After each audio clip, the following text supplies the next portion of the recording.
Big boss मराठीच्या 5व्या पर्वात फॅमिली स्पेशल आठवड्यामध्ये निक्की तांबोळीचे आई बाबा बिग बॉसच्या घरात निक्कीला भेटायला आले। यावेळी त्यांनी अभिजितचं कौतुक केलं तर निक्कीने केलेल्या अपमानाबद्दल तिची आई प्रमिला तांबोळी यांनी वर्षा उसगावकर यांची माफी मागितली।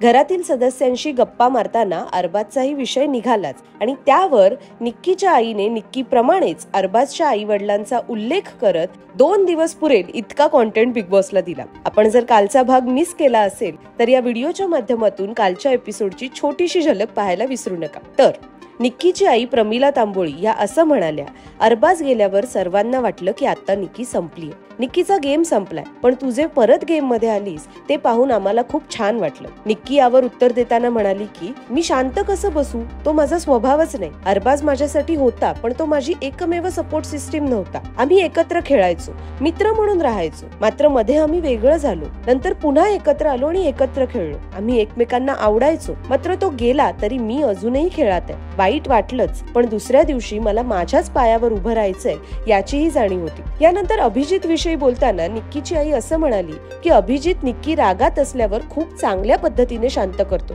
खरं तर अरबाजही तसाच होता, ज्यावर उत्तर देत निक्की म्हणते की अरबाज खूप रागीट होता।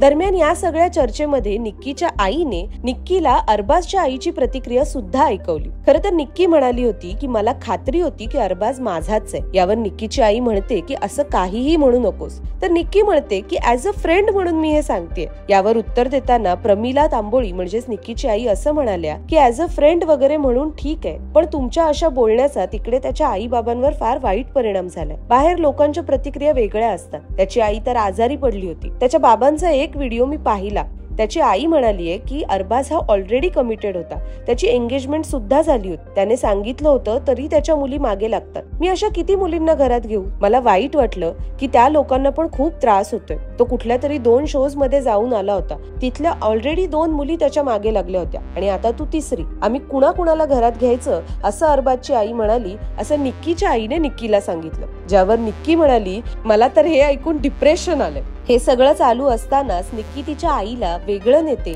आणि अरबाजच्या आईचं नेमकं काय मत आहे हे विचारते। ज्यावर प्रमिला असं सांगतात की त्याची आई असं म्हणते, आम्हाला हे सगळं चांगलं वाटत नाहीये। सगळ्या नातेवाईकांमध्ये सगळेच जण नावं ठेवतात। अरबाजचं जे काही चाललंय ते चुकीचं चाललंय, त्याने असं करायला नको होतं। त्याचं बाहेर रिलेशन आहे आणि त्या रिलेशनवरती सुद्धा याचा परिणाम होतोय। बिग बॉसच्या बाहेर त्याचं आयुष्य आहे, त्याची एंगेजमेंट झालीये की ठरलीये अशीही चर्चा चालू आहे। एका मुलीने म्हटलं की आमचं ब्रेकअप झालं, काय काय बातम्या पसरवतात, मला काही माहित नाही आणि त्याच्याशी मला काही देणं घेणंही नाही। मला फक्त माहितीये की तुझी त्याच्याशी फक्त आणि फक्त मैत्रीच होती। यावर निक्की म्हणते की अरबाजच्या कुटुंबावर या सगळ्याचा परिणाम व्हायला नको। तर प्रमिलाही निक्कीशी सहमती दर्शवत म्हणतात की आता तर तो बाहेर गेलाय, त्यामुळे याचा काही प्रश्नच उरत नाही। दरम्यान काल जेव्हा कलर्स मराठीने या एपिसोडचा प्रोमो दाखवला होता, त्यामध्ये निक्कीची प्रतिक्रिया ही अत्यंत संतप्त असल्याची दिसत होती। निक्कीने अरबाजचे सगळे कपडे गोळा करून बिग बॉसला हे कपडे घराबाहेर टाकून द्या, माझं आणि अरबाजचं जे काही होतं ते आता संपलंय असं घोषित केलं होतं। यावरती अरबाजने घराबाहेर असताना सुद्धा प्रतिक्रिया दिली होती। निक्कीच्या आई जे म्हणाल्या त्याबद्दल निक्कीला काहीही माहित नव्हतं, त्यामुळे ती अशा पद्धतीने रिॲक्ट झाली। मात्र माझं लग्न किंवा एंगेजमेंट काहीही झालेली नाही, या सगळ्या अफवा आहेत। जेव्हा निक्की घराबाहेर येईल तेव्हा मी तिच्याशी बोलून तिला हे समजवण्याचा प्रयत्न करेन, असंही अरबाजने सांगितलं होतं। दरम्यान आजच्या भागामध्ये म्हणजेच वीकेंडच्या वारमध्ये रितेश भाऊंच्या धक्क्यावरती बिग बॉसच्या सदस्यांची कशी शाळा भरणार हे पाहायला विसरू नका। बिग बॉस विषयीचे नवनवीन अपडेट्स जाणून घेण्यासाठी लोकसत्ता लाईव्हला सुद्धा आवर्जून सबस्क्राईब करा। पाहत रहा लोकसत्ता लाईव्ह।